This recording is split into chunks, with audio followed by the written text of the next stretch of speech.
چلیں جی، بسم اللہ الرحمن الرحیم۔ سیرت کا ہم مطالعہ کر رہے تھے۔ فی الحال سیرت کا مطالعہ شروع تو نہیں ہوا، ہم نے کہا تھا کہ سیزن 1 میں ہم قصص النبیین کا تذکرہ کریں گے، یعنی نبیوں کی تاریخ کا تھوڑا سا ہم جائزہ لیں گے۔ ٹھیک، نبیوں کی تاریخ اب ہمارے پاس زیادہ محفوظ نہیں ہے، جسے قدیم انسان کی تاریخ کہتے ہیں۔ ہمارے پاس اگر اس کا کوئی سورس ہے بھی تو وہ بائبل ہے یا کتاب مقدس ہے، اس کے علاوہ ہمارے پاس کوئی زیادہ اتھینٹک سورس نہیں ہے۔ لیکن کچھ چیزیں ہمیں قدیم انسان کی تاریخ میں بھی مل جاتی ہیں، خاص طور پہ میسوپوٹیمیا میں، یہ دجلہ اور فرات کے درمیان کی جو سرزمین ہے، عراق میں، شام میں، یہاں سے جو کچھ تختیاں وغیرہ برآمد ہوئیں یا کھدائی کے دوران نیچے سے کچھ شہر نکلے، تو وہاں سے بھی ہم کچھ نہ کچھ، جیسے سومیرین سیولائزیشن تھی یا اکادین سیولائزیشن تھی، وہاں سے بھی کچھ چیزیں نکلی ہیں جن سے اس بات کی تصدیق ہوتی ہے کہ قدیم انسان جو ہے وہ اپنے ساتھ یہ خبریں لے کے آتا رہا ہے کہ اس کی ابتدا کیسی ہوئی، اس کا اوریجن کیا تھا، کہاں سے جو ہے وہ شہری تہذیب کی ابتدا ہوئی، انسانوں کے کیا نظریات تھے، کیا خیالات تھے، انسان اس دنیا میں کہاں سے آ گیا، کیسے آ گیا، یہ چیزیں ہمیں کچھ قدیم انسان کی تاریخ سے بھی ملتی ہیں۔ خیر بہر، ہم نے کہا تھا کہ بائبل کا جو بیان ہے زمین اور آسمان کی کریشن یا تخلیق کے حوالے سے، وہ تقریباً وہی ہے جو ہمیں قرآن میں ملتا ہے۔ ٹھیک ہے، تو بائبل بھی یہی کہتی ہے، کتاب مقدس یا تورات بھی یہی کہتی ہے کہ 6 دنوں میں زمین اور آسمان کو تخلیق کیا گیا، قرآن بھی یہی کہتا ہے۔ ٹھیک ہے، تو بائبل بھی اسی طرح سے بیان کرتی ہے کہ سب سے پہلا انسان جو ہے وہ آدم تھا، اور آدم سے اماں حوا کو پیدا کیا گیا، اور قرآن بھی یہی کہتا ہے۔ بائبل بھی یہی کہتی ہے کہ آدم اور حوا کو جو ہے وہ جنت میں رکھا گیا، اور قرآن بھی یہی کہہ رہا ہے۔ ہاں، یہ فرق ہے کہ بائبل کے بیان کے مطابق وہ جنت دنیا میں ہے، اور ہمارے قرآن کے مطابق وہ جنت کہاں تھی؟ آسمانوں پر ہے۔ ٹھیک ہے، لیکن ہمارا بیان، ہمارا جو نیریٹو ہے وہ زیادہ محفوظ ہے۔ اس کی وجہ یہ ہے کہ بائبل نے جب تذکرہ کیا اس جنت کا جو دنیا میں ہے، تو وہ آج تک ان سے متعین نہیں ہو پا رہی۔ ٹھیک ہے، اس کی وجہ یہ ہے کہ بائبل میں یہ ذکر ہے کہ رب خدا نے مشرق میں ملک عدن میں ایک باغ لگایا، یعنی عدن کا ایک ملک تھا جس میں اللہ نے وہ باغ لگایا تھا جہاں آدم اور حوا کو رکھا گیا۔ ٹھیک ہے، اور یہ کہاں پہ تھا؟ مشرق میں تھا۔ اب مشرق سے کیا مراد ہے؟ مشرق سے انہوں نے کہا کہ جی کس کا مشرق؟ تو بائبل والوں نے کیا تفسیر کر لی؟ فلسطین کا مشرق۔ تو فلسطین کے مشرق میں ایک ملک تھا جس کا نام عدن تھا، وہاں وہ باغ موجود تھا، اور اس عدن سے ایک دریا نکلتا تھا، اور وہ دریا آگے 4 دریاؤں میں، ندی نالوں میں تقسیم ہو جاتا تھا۔ ان 4 کے نام بھی وہ بیان کرتے ہیں، فیسون، جیحون، دجلہ اور فرات۔ اب دجلہ اور فرات تو ان کو مل گئے، فیسون اور جیحون ان کو آج تک نہیں مل رہے۔ تو اس لیے وہ باغ، وہ جنت دنیا میں کہاں پہ تھی جہاں آدم علیہ السلام کو رکھا گیا، اس میں بائبل والوں کا اختلاف ہے۔ بعض کہتے ہیں کہ یہ جو پرشین گلف ہے یہاں پر تھا، یعنی یہ کویت کے قریب کا علاقہ بنتا ہے، یہاں پہ تھا۔ بعض کہتے ہیں کہ یہ میسوپوٹیمیا میں تھا، یعنی فرات کے کنارے تھا، عراق کے اندر تھا۔ بعض مطلب یہ کہتے ہیں کہ یہ کہیں ادھر دریائے نیل کے پاس تھا۔ بعض یہ بھی کہتے ہیں کہ ساؤتھ افریقہ میں تھا۔ خیر بہرحال ان کے ہاں اس میں اختلاف ہو گیا، کیونکہ 2 دریا تو یہاں پر تھے، 2 اور جو ہے وہ غیر معروف دریا ہیں، فیسون اور جیحون۔ تو ان 2 دریاؤں کی تعین میں ان کا اختلاف ہو گیا۔ لیکن ہماری جو دینی روایت ہے نا وہ زیادہ واضح ہے، مطلب زیادہ کلیئر ہے اس معاملے میں۔ ہم نے کہا تھا کہ ہماری دینی روایت میں اس چیز کا تذکرہ ہے کہ یہ جو 4 دریا ہیں نا، یہ 4 دریا دنیا کے دریا نہیں ہیں، یہ اصل میں جنت کے دریا تھے۔ ٹھیک ہے، کیونکہ اللہ کے رسول صلی اللہ علیہ وسلم سے کیا روایت ہے کہ سیحان، جیحان، فرات اور نیل سب جنت کی نہریں ہیں، یعنی جنت میں، آسمانوں کی جنت میں 4 نہریں بہہ رہی تھیں، ان کے نام تھے سیحان، جیحان، فرات اور نیل۔ جب آدم علیہ السلام دنیا میں آئے تو وہ جنت والی نہروں کے ناموں پہ دنیا کے دریاؤں کے نام رکھ دیے گئے، جس وجہ سے یہ شبہ پیدا ہوا بائبل کے ماننے والوں کو، یا وہاں آپ کہہ لیں کہ جی ٹرانسلیشن در ٹرانسلیشن، ترجمہ در ترجمہ ہوتے ہوئے بات یہ بن گئی کہ وہ آسمانوں کی جنت سے زمین کی جنت بنی، اور پھر زمین کی جنت میں وہ 4 دریا تلاش کرنے لگ گئے، اور زمین کی جنت میں ان کو وہ 4 دریاؤں کے نام، جیسے نیل کا نام مل گیا، فرات کا نام مل گیا، لیکن نیل اور فرات یہ اصل میں جنت کے دریا تھے، جنت کی نہریں تھی. جنت میں بھی نہریں ہیں نا، قرآن ذکر کرتا ہے نا کہ جنت کے اندر نہریں ہیں. ٹھیک ہے، جہاں پہ بھی قرآن میں ذکر آتا ہے جنت کا تو وہاں ساتھ ہی نہروں کا ذکر آتا ہے کہ اس کے دامن میں نہریں بہتی ہوں گی. تو بیسیکلی ہمارا بیانیہ جو ہے وہ زیادہ مکمل ہے کہ ان دریاؤں کو یہاں ڈھونڈنے کی ضرورت نہیں ہے، اس دنیا میں ڈھونڈنے کی ضرورت نہیں. تو خیر بہرحال یہاں اب بائبل کا بیان یہ ہے کہ اللہ تعالیٰ نے کیا کیا، آدم کو باغ کے اندر رکھا، اس یعنی جو عدن کے مقام میں تھا باغ. اب وہ عدن کہاں پہ تھا، عدن کا کنٹری کون سا تھا؟ ظاہری بات ہے اس نام سے آج ایک موجود ہے، آج ایک جگہ موجود ہے، وہ یمن کے پاس ہے. ہمارے ہاں کچھ مسلمان اس کو کہتے ہیں گارڈن آف ایدن، ایدن کے نام سے، جنت عدن بھی اس کو کہتے ہیں، یمن کے پاس ہے. بلکہ اس کو اسی طرح سے نقشے میں بھی، میپ میں بھی اس کو اسی طرح سے دکھایا جاتا ہے. ٹھیک ہے، گارڈن آف ایڈن کے نام سے. لیکن یہ ہے کہ یہ جو ہے نا یہ دیکھیں یہ نیچے آ رہا ہے نا گلف آف عدن، یہ نیچے یمن کے بالکل نیچے. ٹھیک ہے، یہاں پر گلف آف عدن ہے. ٹھیک ہے، تو اس کو بعد لوگوں نے کہہ دیا، ہمارے مسلم اسکالرز نے، کہ یہاں پہ اصل میں وہ تھا عدن. لیکن بہرحال یہ ایک اختلافی بات ہے کہ یہ نام ہو سکتا ہے بعد میں پڑا ہو، کیونکہ آدم علیہ السلام جب دنیا میں آئے تھے نا تو بہت سی چیزیں جو کہ جنت میں تھی تو ان کے نام جو ہے وہ انہوں نے دنیا میں بھی رکھے، جنت والی چیزوں کے نام. خیر، اب آدم علیہ السلام کو جب اللہ تعالیٰ نے اس باغ میں رکھ دیا تو اب اللہ تعالیٰ نے کیا کیا، مٹی سے زمین پر چلنے پھرنے والے جانور اور ہوا کے پرندے بنائے. یعنی اس کے بعد پرندوں کی تخلیق ہوئی، اس کے بعد جو ہے وہ جانوروں کی تخلیق ہوئی. اب اللہ تعالیٰ ان کو آدم کے پاس لے کے آیا تاکہ ان کو معلوم ہو جائے کہ وہ ان کے کیا کیا نام رکھیں. یوں ہر جانور کو آدم کی طرف سے نام مل گیا. اب یوں کہہ سکتے ہیں کہ قرآن میں بھی اس کا تذکرہ ہے. قرآن میں کیسے ذکر ہے کہ اللہ تعالیٰ نے آدم علیہ السلام کو کیا کیا، وَعَلَّمَ آدَمَ الْأَسْمَاءَ كُلَّهَا، اللہ نے آدم کو تمام چیزوں کے نام سکھائے. ہمارے یہاں اس کی انٹرپریٹیشن یہ کی جاتی ہے کہ آدم کو پیدا کیا اللہ تعالیٰ نے، پھر ان کو لینگویج سکھائی. ٹھیک ہے، لینگویج بھی ٹھیک ہے. ایک بچے کو بھی جب آپ لینگویج سکھاتے ہیں تو سب سے پہلے آپ اس کو نام سکھاتے ہیں نا، چیزوں کے نام سکھاتے ہیں. تو لینگویج اسی طرح سے سکھائی جاتی ہے. تو بائبل میں یہ اضافی بات آئی کہ اللہ تعالیٰ نے کیا کیا تھا کہ جو پرندے پیدا کیے، جو جانور پیدا کیے تھے، وہ سب آدم کے سامنے پیش ہوئے اور سب کے بارے میں اللہ نے بتایا کہ اس کا یہ نام ہے، اس کا یہ نام ہے، اس کا یہ نام ہے. تو آدم علیہ السلام کو زبان سکھا کے دنیا میں بھیجا گیا. دیکھیں یہ ایک سادہ سا جملہ ہے کہ آدم علیہ السلام کو زبان سکھا کے دنیا میں بھیجا گیا، لیکن صرف ایک اس جملے سے بہت بڑے بڑے فلسفوں کا رد ہو جاتا ہے. جتنے بھی ایوولوشن والے ہیں وہ اس بات کو ماننے کو تیار ہی نہیں ہیں کہ انسان کو شروع سے کوئی زبان آتی تھی. وہ زبان میں بھی ایوولوشن بناتے ہیں. وہ کہتے ہیں انسان پہلے آ او ای ایسے کرتا تھا. ٹھیک ہے، آہستہ آہستہ اس نے بولنا سیکھا ہے. ٹھیک ہے، یعنی انہوں نے ہر چیز میں ایوولوشن ڈال لی ہے، ہر چیز میں، حالانکہ اس کے کوئی ثبوت، اس کی کوئی دلیل نہیں ہے. تو آدم علیہ السلام جو ہے وہ پہلے دن سے اللہ تعالیٰ سے جو ہے وہ زبان سیکھ کر آئے. وہ ہاں یہ اختلافی مسئلہ ہے کہ وہ کون سی زبان تھی. بعض اہل علم نے کہا ہے کہ وہ عربی زبان تھی، لیکن ہمارے پاس اب اس کی کوئی دلیل نہیں ہے کہ وہ عربی زبان تھی یا کون سی زبان تھی. واللہ عالم، اللہ بہتر جانتا ہے. لیکن یہ کہا جا سکتا ہے کہ عربی سے ملتی جلتی تھی، کیونکہ عربی کی بھی اوپر جو آپ کہہ لیں کہ جی مدر جو اس کی لینگویجز ہیں، تو سریانی ہو گئی، آرامی ہو گئی، یا اس کے علاوہ عبرانی ہو گئی، تو وہ ملتی جلتی لینگویجز ہی ہیں. ہاں جنت کی زبان ہم یہ کہہ سکتے ہیں کہ ہوں گے، لیکن یقین سے نہیں کہہ سکتے. ٹھیک، وہی بات ہے کہ جنت کی زبان اگر عربی ہے تو یہ تو پھر اس بات کو تقویت دیتی ہے کہ جنت کی تو ہر چیز ہمیشہ کے لیے، تو ہم کہہ سکتے ہیں کہ پھر وہ زبان بھی ہمیشہ سے بھی پھر وہی. عربی کہا جا سکتا ہے عربی زبان جو ہے حضرت آدم علیہ السلام کی زبان عربی ہو، بالکل کہا جا سکتا ہے، مطلب ایک غالب گمان کے طور پہ کہہ سکتے ہیں.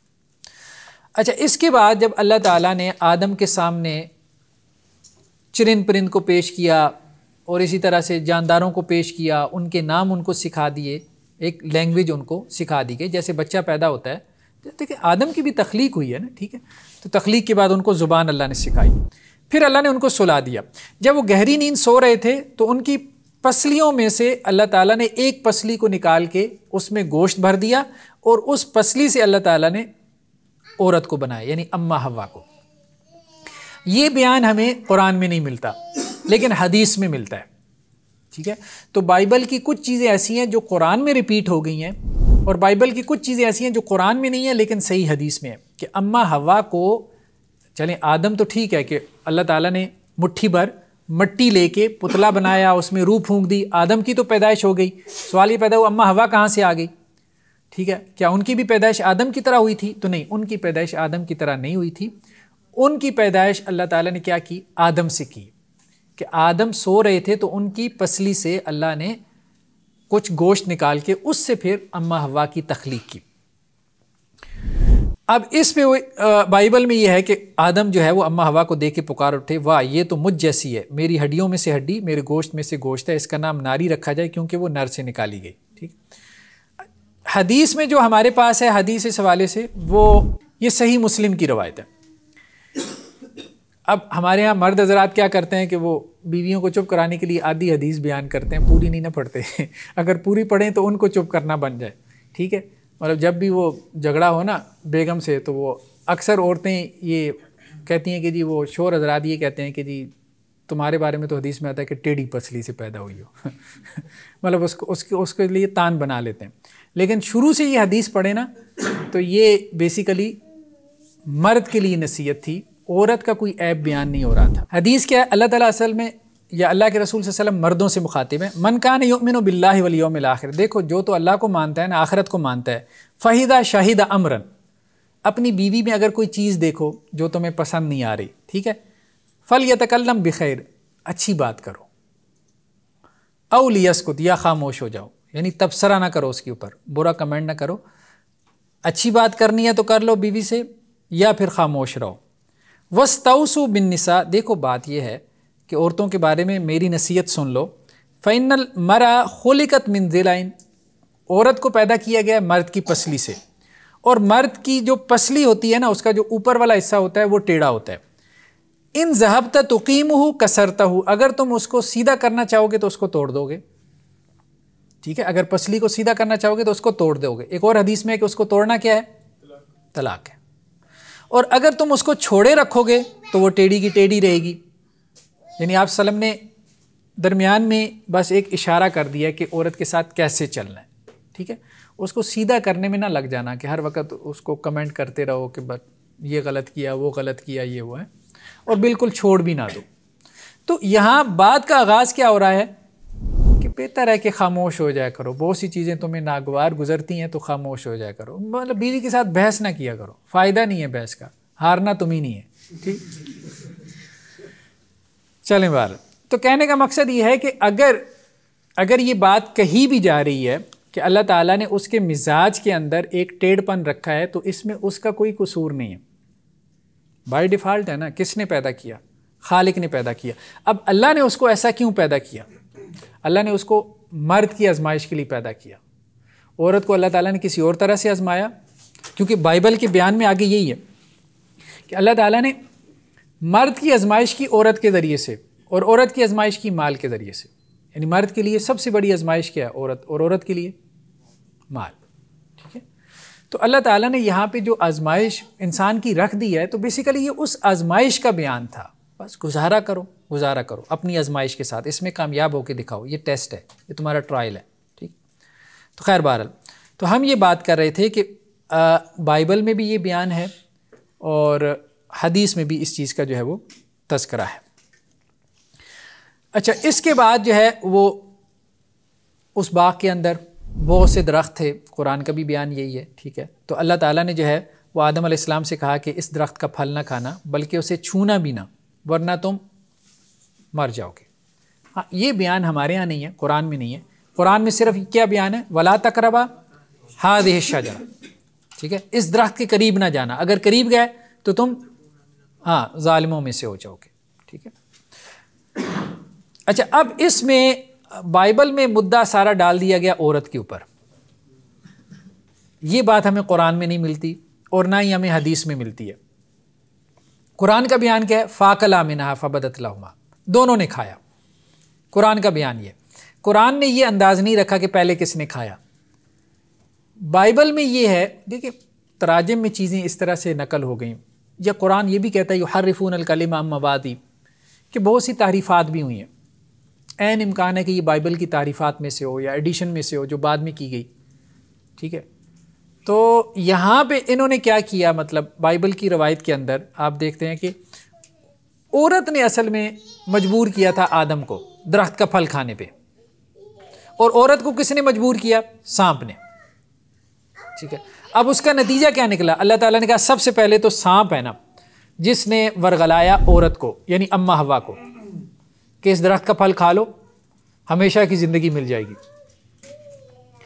ٹھیک ہے۔ لیکن قرآن میں انداز کیا؟ قرآن میں انداز یہ کہ یہ وسوسہ کس نے ڈالا تھا؟ شیطان نے وسوسہ ڈالا تھا، کوئی سانپ وانپ نہیں تھا۔ واللہ عالم قدیم تاریخ میں شام کے ساتھ ان کی کیا دشمنی تھی، آپ کہہ لیں یہودیوں کی ہو سکتا ہے کوئی دشمنی ہو، تو انہوں نے وہ سانپ کا تذکرہ جو ہے وہ وہاں پہ ڈال دیا، تو وہ وہاں پہ انہوں نے یہ ڈالا ہے کہ جی سانپ نے اماں حوا کو ورغلایا، اور اماں حوا نے ورغلایا جو ہے وہ حضرت آدم علیہ السلام کو۔ تو سانپ کی سزا اللہ نے یہ مقرر کی کہ انسان جب تجھے دیکھے گا تو تیرے سر پہ چوٹ مارے گا، ٹھیک ہے۔ اور اماں حوا کی جو ہے وہ یہ سزا تجویز کی گئی کہ جی سانپ جب آپ کی اولاد کو دیکھے گا تو ان کی ایڑی پہ کاٹے گا، ٹھیک ہے۔ اور ابا آدم کی یہ سزا تجویز کی گئی کہ آپ زمین کے اندر کیا کریں گے؟ مشقت والی زندگی جو ہے وہ گزر بسر کریں گے۔ تو کہنے کا مقصد یہ ہے کہ جو کریشنزم ہے جسے ہم تخلیق کہہ رہے ہیں، تخلیق کے بارے میں جو قصہ آدم و ابلیس ہے وہ ہمیں بائبل میں تفصیل سے زیادہ تفصیل سے ملتا ہے، لیکن کچھ تفصیلات اس کی ایسی ہیں کہ جن کے اوپر کوئی زیادہ دل مطمئن نہیں ہوتا۔ اچھا، نیکسٹ جو تذکرہ ہمیں قرآن میں بھی ملتا ہے وہ آدم علیہ السلام کے بیٹوں کا، ٹھیک ہے۔ آدم اور حوا سے نسل انسانی آگے چلی، آدم کی تخلیق ہوئی، آدم سے حوا پیدا ہوئیں، آدم اور حوا سے پھر آگے نسل انسانی چلی ہے۔ یعنی اصل سوال تو یہی تھا نا کہ انسان یہاں پہ 8 ارب انسان اس دنیا میں موجود ہے، اس گولے پر ایگزسٹ کر رہا ہے، کہاں سے آ گیا؟ ٹھیک ہے، کسی ایوولوشن کا نتیجہ ہے، یعنی کوئی ون سیل تھا جو کہ ایوالو ہوتے ہوتے یہ انسان بن گیا، یا پھر یہ ہے کہ یہ کوئی پرپسفل کریشن ہے، کسی خدا نے، کسی کریٹر نے اس کو پیدا کیا، اس کا کوئی اوریجن ہے، کوئی ابتدا ہے، ٹھیک ہے۔ تو یہ دو مختلف نیریٹو ہیں نا جو پیرالل چل رہے ہیں، ٹھیک ہے۔ تو وہاں جو میٹیریل سائنسز والے ہیں وہ تو آپ کو یہ کہہ رہے ہیں کہ جی بس یہ خود سے ہو گیا، بس انسان ہے، بس ہے، ٹھیک ہے۔ تو آدم اور حوا، پھر ان سے قابیل اور حابیل پیدا ہوئے، ٹھیک ہے۔ تو قابیل اور حابیل جو ہے ان کا آپس میں اختلاف ہو گیا۔ اختلاف کس بات کے اوپر ہوا کہ قابیل جو ہے یہ کسان تھا،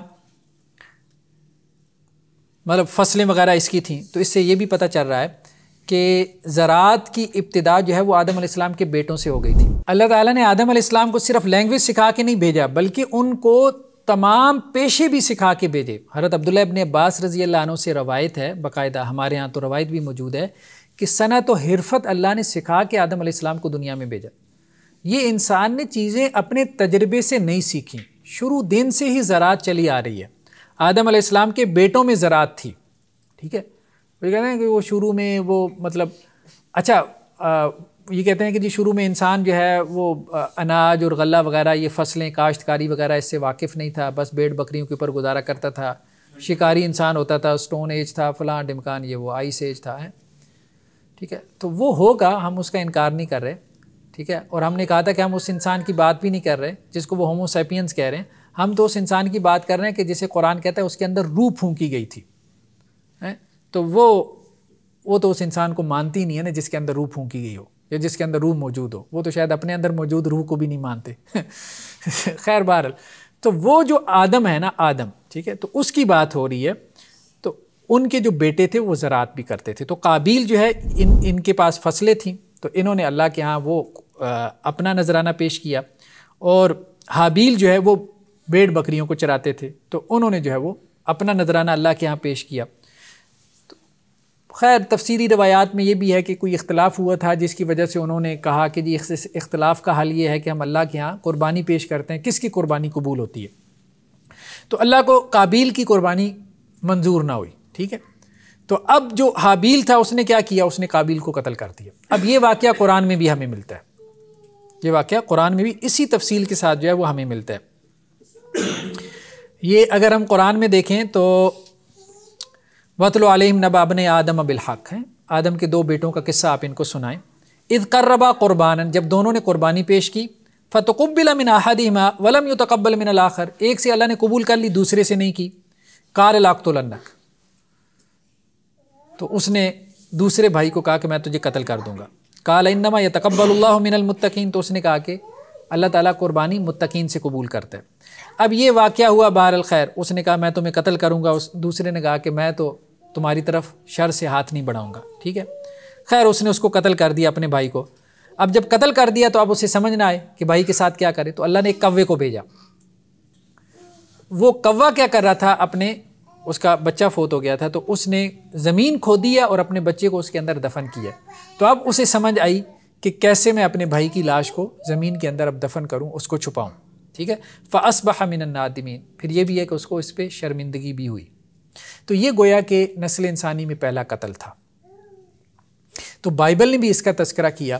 اچھا، ایک چیز اہم ہے جس سے ہمیں مطلب کچھ چیزوں کو سمجھنے میں ایک بگر پرسپیکٹو میں مدد ملے گی.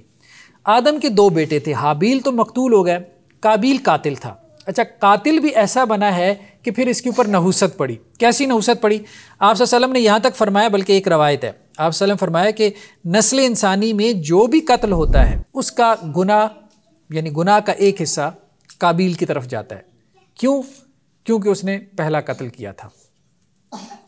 جسے سیہ جاریہ کہتے ہیں، جس طرح صدقہ جاریہ ہوتا ہے. تو اگر کسی نے کوئی ایسا گناہ کیا کہ اس کے بعد وہ دنیا میں جاری ہو گیا، تو وہ بعد میں گناہ جتنے لوگوں نے بھی کیا تو اس پہلے والے کے کھاتے میں جاتا ہے. تو یہ ایک بہت بڑی نحوست تھی، آپ کہہ سکتے ہیں، کہ جو قابیل کے کھاتے میں آئی. اب اس کے اصل میں ندامت کے بھی نہ کئی معنی کیے گئے. کچھ نے کہا کہ وہ ندامت توبہ والی تھی، کچھ نے کہا کہ نہیں، ندامت یہ نہیں تھی، ندامت اس پہ تھی کہ وہ یہ کہے کہ بھائی مار دیا ہے لیکن کوے جتنی عقل نہیں تھی.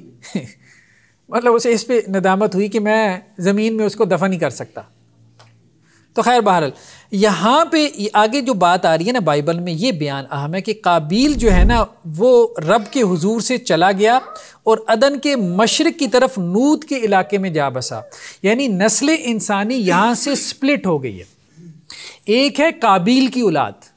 بائبل کا بیانیہ یہ کہتا ہے کہ یہ جتنے شرارتی ہیں دنیا میں، یہ سارے قابیل کی نسل میں سے، اور جتنے خیر کے اوپر ہیں، وہ آپ اگر وہ جینز کی بات کریں نا کہ اگر جینز میں یہ ٹرانسفر ہوتا ہے، واللہ عالم، اللہ بہتر جانتا ہے، یہ تو میڈیکل سائنس کے لوگ بتائیں گے.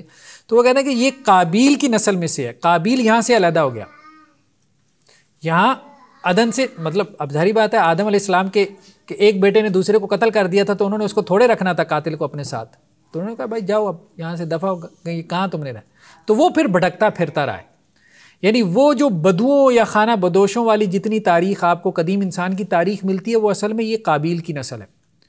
اور الٹی سیدھی حرکتیں جتنی بھی ملتی ہیں آپ کو، وہ خیر بائبل کے بیان میں بھی ہمیں ملتا ہے کہ قابیل جو ہے نا اس کے آگے خاندان کا ذکر ہے. ٹھیک ہے جی، نوت کا علاقہ یہ ادھر میسوپوٹیمیا کی طرف تھا، میسوپوٹیمیا کی طرف تھا، یہی جو دجلہ اور فرات کی، جس عراق کی ہم بات کر رہے ہیں. ٹھیک سر، ایک تو یہ پوچھنا چاہ رہی تھی کہ اللہ تعالیٰ نے انسان کو ہمیشہ سے دنیا میں آنے کے لیے بنایا تھا، یا پھر جیسے لوگ کہتے ہیں کہ آدم علیہ السلام اگر غلطی نہ کرتے تو ہم دنیا میں نہ آتے، کیا انسان جنت میں رہنے کے لیے بنا تھا، یا ہمیشہ سے اللہ کا پلان تھا کہ الٹیمیٹلی اس نے دنیا میں جانا ہے، آدم علیہ السلام پھل کھاتے یا نہ کھاتے، انسان دنیا کے لیے بنا؟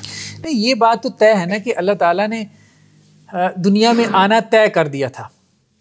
اللہ تعالیٰ نے دنیا میں آنا طے کر دیا تھا. ہوا یہ، ایک صحیح حدیث میں ملتا ہے کہ آدم علیہ السلام جو ہے اور حضرت موسیٰ کا مکالمہ ہو گیا، ڈائیلاگ ہوا نا.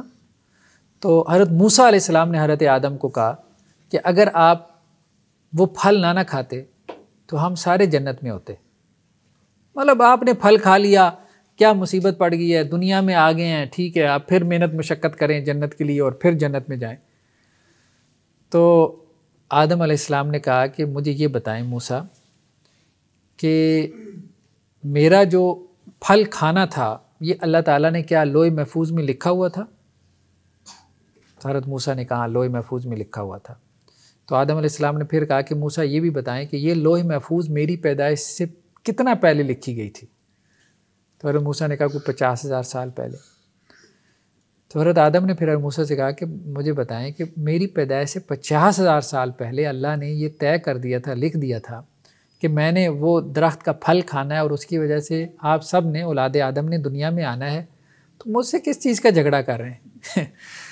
اس پہ پھر حضرت موسیٰ خاموش ہو گئے. تو اللہ کے رسول صلی اللہ علیہ وسلم نے اس پہ تبصرہ کیا کہ آدم جو ہے وہ موسیٰ پہ غالب آ گئے.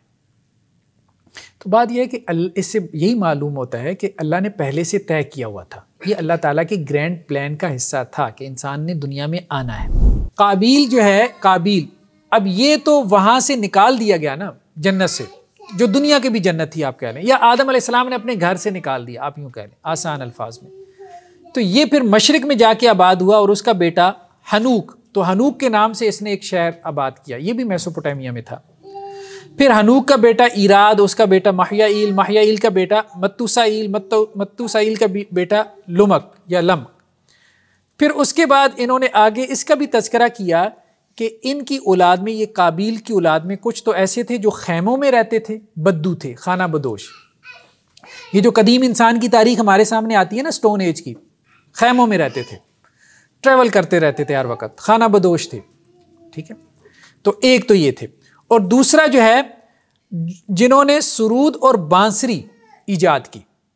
تو آپ قدیم انسان کی تاریخ اٹھا کے دیکھیں نا تو وہ کہتے ہیں جی یہ آلات میوزک جو ہے آپ مطلب اس کو حرام قرار دے رہے ہیں، یہ تو پتہ نہیں کب سے چلے آ رہے ہیں. ٹھیک ہے.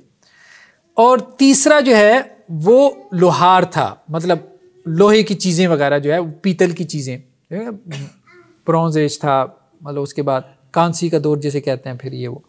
تو یہ برتن سازی ہو گئی، آلات موسیقی کا استعمال ہو گیا. ٹھیک ہے، خانہ بدوشی کی زندگی ہو گئی. یہ سب قابیل کی اولاد میں بائبل کے بیان کے مطابق تھی. اور قابیل کی نسل جو ہے وہ میسوپوٹیمیا اور ارد گرد کے علاقوں میں پھیل گئی. خانہ بدوشوں کی طرح ایک جگہ سے دوسری جگہ ٹریول کرتے رہتے تھے. ٹھیک، تو ان کو کوئی ٹھکانہ نہیں ملا. اور اس کی وجہ بائبل نے یہ بیان کی، چونکہ وہ قاتل تھا تو اللہ کی طرف سے ایک سزا اس کو ملی جو پھر اس کی اولاد نے بھی آگے بھگتی، کہ وہ اس طرح سے مسافروں کی سی زندگی بسر کرتے رہے. جی یہ جو قابیل کا آ رہا ہے، ان کی آگے وہ اولاد کا آ رہا ہے، ان کی کوئی وہ بیویاں وغیرہ کوئی نہیں تھی جن سے مطلب یہ اولاد چل رہی ہے؟ بیویاں بھی تھیں نا، بیویاں بھی تھیں. یہ تذکرہ ہے نا، قابیل کی بیوی حاملہ ہوئی اور اس سے اس کا بیٹا پیدا ہوا جس کا نام اس نے ہنوک رکھا. اب یہ مسئلہ ہے کہ ان کی بیویاں کہاں سے آئیں، یہ ایک کمپلیکیٹڈ ایشو ہے. ٹھیک ہے، اس پہ ہمارے ہاں مطلب آدم علیہ السلام کے بیٹے تھے، آدم علیہ السلام کے بیٹے تھے، تو ان کی بیویاں کہاں سے آ گئیں؟ کیا ان کی بہنیں ہی تھیں؟ تو اب یہاں پہ کچھ مفسرین کا یا کچھ مورخین کا کہنا یہ ہے کہ اصل میں ہوتا یہ تھا کہ جوڑوں کی شکل میں، یہ ایک رائے ہے، ایک اوپینین ہے، ہمارے پاس اس کی کوئی دلیل نہیں ہے.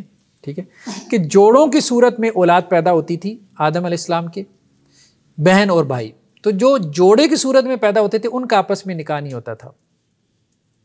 ہاں، جو دوسرا کپل پیدا ہوتا تھا، جوڑا پیدا ہوتا تھا، تو ان کا آپس میں نکاح ہو جاتا تھا پہلے والے جوڑے کے ساتھ دوسرے والے کا، لیکن آپس میں نہیں ہوتا تھا.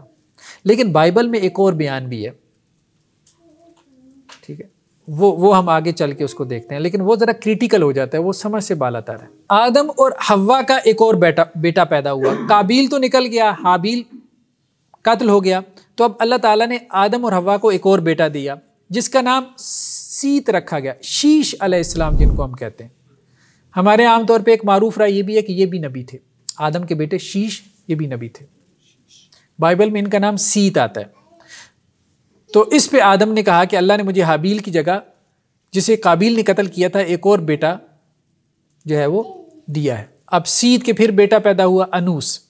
تو یہ پھر ایک شجرہ ہے، یعنی آدم علیہ السلام سے لے کے حضرت نوح تک 10 نسلیں ہیں جن کا تذکرہ ہمیں بائبل میں ملتا ہے. یہ دیکھیں سب کی عمریں بھی ہیں. ٹھیک ہے، آدم سے نوح تک کا نسب نامہ. ٹھیک ہے، آدم کی عمر جو ہے وہ 130 سال تھی جب سیت پیدا ہوا، یعنی کتنی سال ان کی عمر تھی جب سیت پیدا ہوا. ٹھیک ہے، پھر اس کے بعد آدم کتنے سال زندہ رہے. ٹھیک ہے، ٹوٹل ان کی عمر کتنی رہی؟ 930 سال. پھر سیت 105 سال کا تھا جب اس کا بیٹا انوس پیدا ہوا. پھر اس کے بعد وہ کتنے سال زندہ رہے، پھر کتنے سال کی عمر میں وہ فوت ہوئے. تو ہزاروں برس کی عمر ہوتی تھی شروع میں. پھر انوس کا بیٹا کینان پیدا ہوا. پھر کینان جو ہے اس کا بیٹا محلل پیدا ہوا. پھر محلل جو ہے اس کا بیٹا یارد پیدا ہوا. پھر یارد کا بیٹا ہنوک پیدا ہوا. پھر ہنوک کا بیٹا متوسلا پیدا ہوا. پھر متوسلا کا بیٹا لمک پیدا ہوا. پھر لمک کا بیٹا نوح پیدا ہوا. تو آدم سے نوح تک 10 نسلیں. ٹھیک ہے، جن کی تفصیل ہمیں بائبل میں مل جاتی ہے. ہاں ہمارے ہاں صحیح روایت میں یہ بات موجود ہے کہ آدم سے نوح کے درمیان 10 نسلیں، لیکن زیادہ تفصیل موجود نہیں ہے. سیرت کی کتابوں میں اگرچہ سیرت ابن ہشام وغیرہ میں یہ ہمیں مل جاتا ہے، یہ شجرہ. نام تھوڑے سے ڈیفرنٹ ہیں ہمارے ہاں، تھوڑے سے ڈیفرنٹ ہیں لیکن ملتے جلتے نام ہیں. عمریں جو ہے نا، جیسے حضرت نوح علیہ السلام کی عمر قرآن میں آتا ہے کہ کوئی 1000 برس کے قریب تھی، تو شروع میں عمریں زیادہ ہی تھیں، یہی بات بہتر معلوم ہوتی ہے. لیکن متعین عمر ان کی اتنی تھی، واللہ عالم، اللہ بہتر جانتا ہے.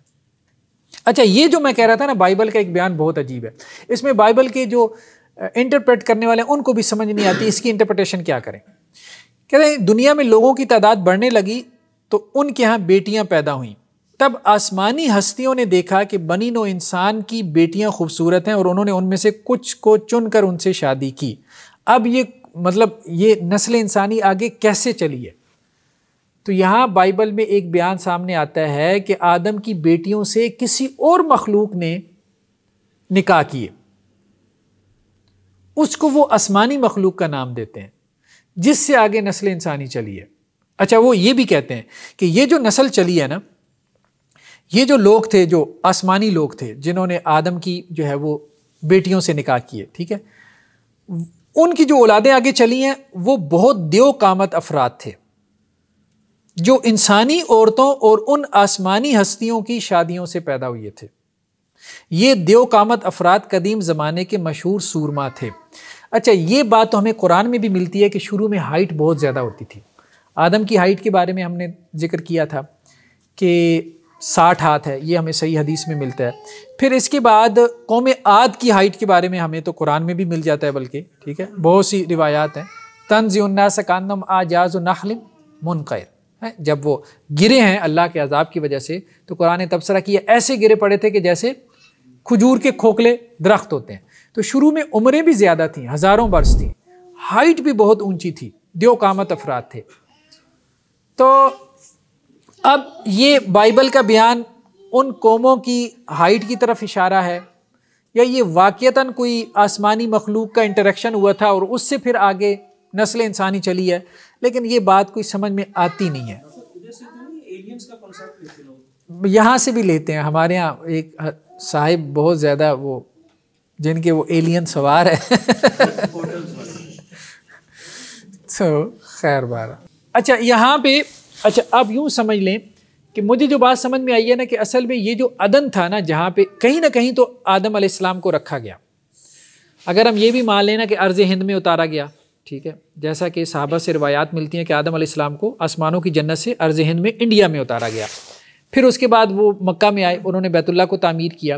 اس کے بعد پھر جو ہے ایک تذکرہ ہمیں ملتا ہے تاریخی روایات میں کہ وہ فلسطین گئے. تو یہ فلسطین کی سرزمین تھی جہاں آدم علیہ السلام نے قیام کیا، اور جس کو یہ باغ عدن کہہ رہے ہیں نا، یہ وہیں پر ہی تھا، فلسطین میں ہی تھا.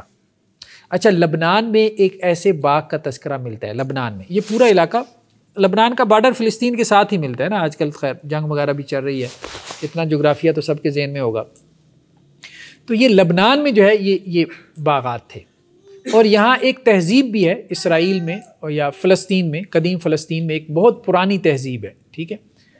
تو مطلب وہ میسوپوٹیمیا سے بھی پرانی تہذیب ہے جس کا تذکرہ ملتا ہے.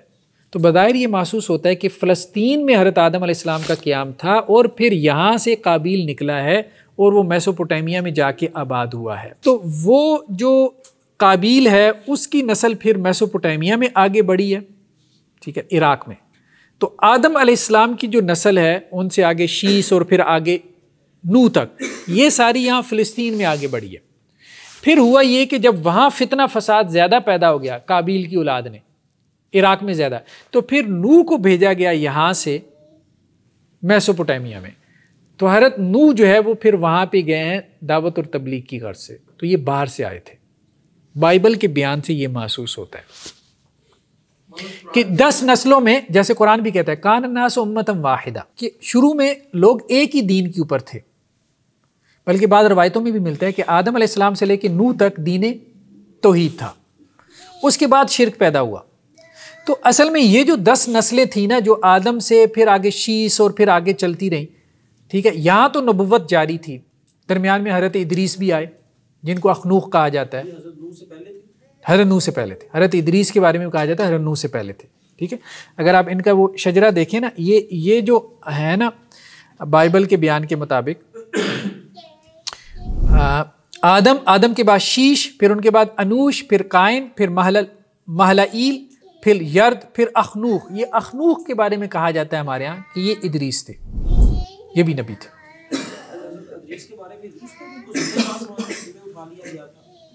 تاریخی روایات ہیں، کوئی صحیح روایت جو ہے نا وہ، پھر متوشلح، پھر لمک، پھر نوح کی 3 بیٹے تھے، سام، حام اور یافس، ٹھیک ہے۔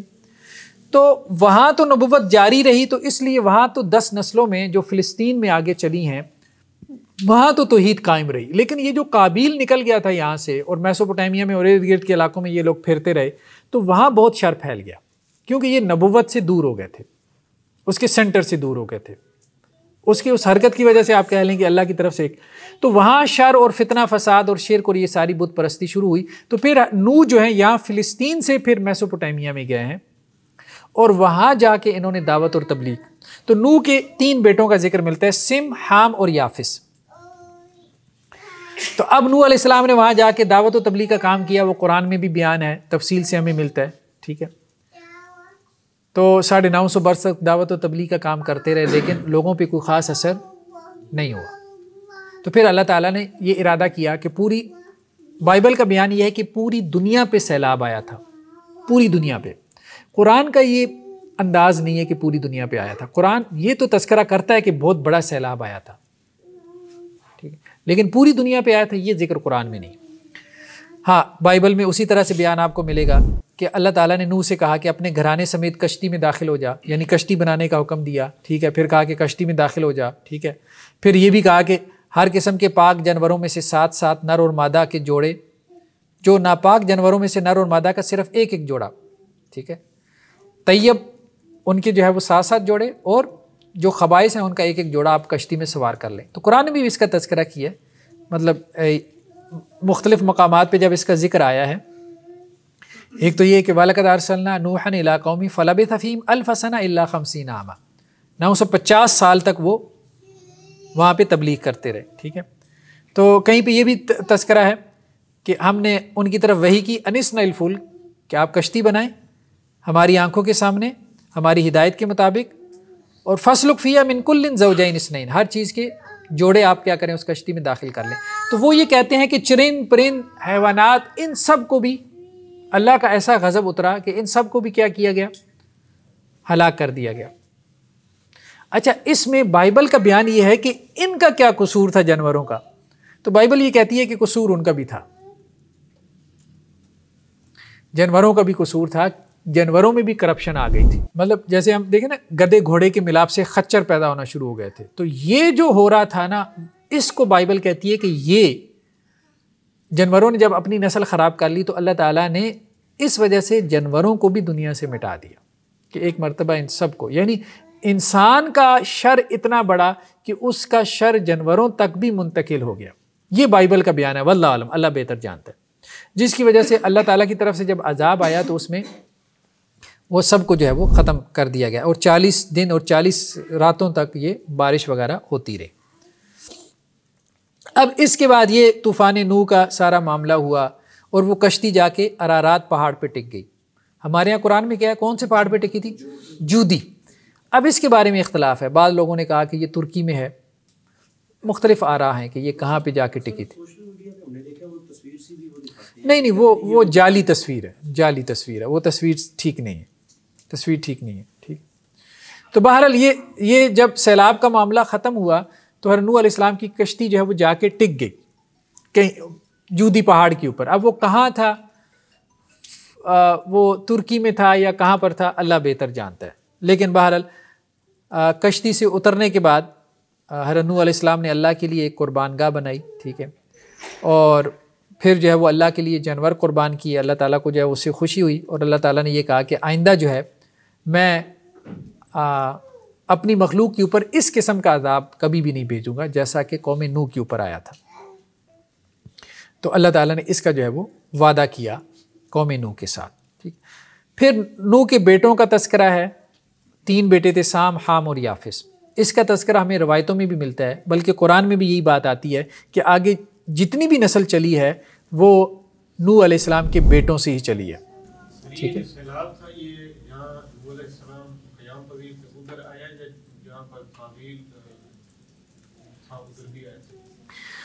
دیکھیں نا، قابیل اور اس کی اولاد تو پھر آگے ادھر نکل گئی نا مشرق میں، یعنی فلسطین کے مشرق میں، مراد میسوپوٹیمیا کی طرف نکل گئی. تو وہاں شر وغیرہ آگے پھیلا، ان کی نسلوں میں بت پرستی وغیرہ عام ہو گئی. تو نوح علیہ السلام پھر یہاں سے گئے فلسطین سے وہاں میسوپوٹیمیا عراق میں مشرق کی طرف ان کی اصلاح کے لیے، وہاں جا کے دعوت تبلیغ کا کام کیا. اب وہاں بھی عذاب آیا نا، وہاں بھی عذاب آیا. قوم نوح اسی کو کہتے ہیں. وہ کہتے ہیں جی قوم نوح کیا ہے؟ قوم نوح جو ہے وہ بیسیکلی وہ قابیل کی نسل میں آگے جو قوم وجود میں آئی تھی، وہ اصل میں چونکہ نوح علیہ السلام نے جا کے ان کو تبلیغ کی تھی تو اس لیے وہ قوم نوح، اس لیے ان کو قوم نوح کہا گیا. ایسا یہ آپ فرما رہے ہیں کہ یہ حضرت نوح علیہ السلام فلسطین سے عراق گئے تھے، مگر قرآن کہتا ہے کہ وہ اپنی قوم میں اپنے بھائیوں کا اس طرح قرآن ذکر کرتا ہے. دیکھیں نبی کا انداز یہ ہوتا ہے کہ قوم کو جیسے مانوسیت کے ساتھ پکارنا.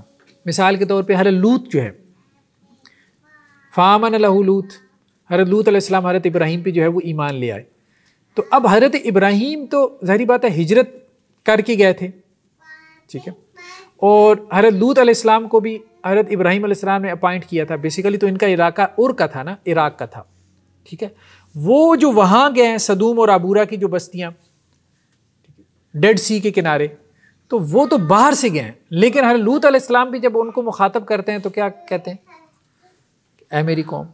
تو اس لیے بعض اوقات تو وہ نبی اسی قوم میں پیدا ہوتا ہے اور بعض اوقات وہ باہر سے بھیجا جاتا ہے. باہر سے بھیجنے کا قرآن میں اس طرح کوئی ذکر نہیں. جیسے حضرت لوط کا ہے نا، حضرت لوط اس قوم میں سے تو نہیں تھے. یہ حضرت نوح کا بھی جو بھی آپ نے ایک آیت پیش کی تھی اس میں یہی لکھا ارسلنا کہ ہم نے بھیجا حضرت نوح علیہ السلام. تو وہ بھیجا تو کسی دوسری قوم کی طرف ہی بھیجا ہوگا نا، اپنی قوم میں تو دیکھیے قوم سے مراد یہ بھی ہو سکتا ہے کہ اسی میں پیدا ہوئے ہوں، ٹھیک ہے، لیکن ضروری نہیں ہوتا کہ نبی اسی قوم میں پیدا ہوا ہو، ضروری نہیں ہوتا. تو قرآن نے جو ہے یہاں پہ انداز یہ رکھا ہے حضرت نوح علیہ السلام کے بارے میں کہ وَجَعَلْنَا ذُرِّيَّتَهُ هُمُ الْبَاقِينَ، کہ صرف حضرت نوح علیہ السلام کی اولاد ہی باقی رہی ہے. تو بائبل کا بھی بیان یہ ہے کہ آگے جو نسل انسانی چلی ہے نا وہ حضرت نوح کی اولاد سے ہی چلی ہے. سام، حام اور یافس، انہوں نے تو سارے شجرے اور ساری قومیں بیان کر دی ہیں کہ یافس کی اولاد میں یہ فلاں فلاں تہذیبیں پیدا ہوئیں، فلاں فلاں قومیں پیدا ہوئیں. حام کی اولاد میں فلاں فلاں مصری تھے، کنانی تھے، کوشی تھے، اور قوم سبا یہ جس کا تذکرہ قرآن میں آتا ہے، سبا والے بھی حام کی نسل میں سے ہیں، ٹھیک ہے. تو سبتا والے بھی، پھر نمرود جو ہے یہ حام کی نسل میں سے ہے. تو یہ بڑی بڑی جتنے بھی تہذیبیں پیدا ہوئیں تو بائبل میں تو وہ سارے شجرے ملتے ہیں کہ کون سی تہذیب نوح کے کس بیٹے سے تھی، کون سی سلطنت جو ہے وہ کس بیٹے تھی. تو سام ہو گیا، حام ہو گیا، یافس ہو گیا. تو یہ ساری جو ہے آپ کہہ لیں دنیا کی جتنی بھی معروف قومیں ہیں یہ سب کا تذکرہ ہمیں بائبل میں تفصیل سے مل جاتا ہے. سام اس کی اولاد میں کون کون تھا، پھر وہ کہاں جا کے آباد ہوئی، یہ بہت بہت مطلب تفصیلی بیان ہے، ٹھیک ہے. پھر بابل کا جو شہر تھا، بیبیلون جسے کہتے ہیں، ٹھیک ہے، یہ بہت بڑی سیولائزیشن تھی عراق کی. آج اس کی کھدائی ہوئی ہے تو اس میں سے بہت ساری چیزیں نکلی ہیں، پورے شہر نکلے ہیں، تختیاں نکلی ہیں اس میں سے، ٹھیک ہے.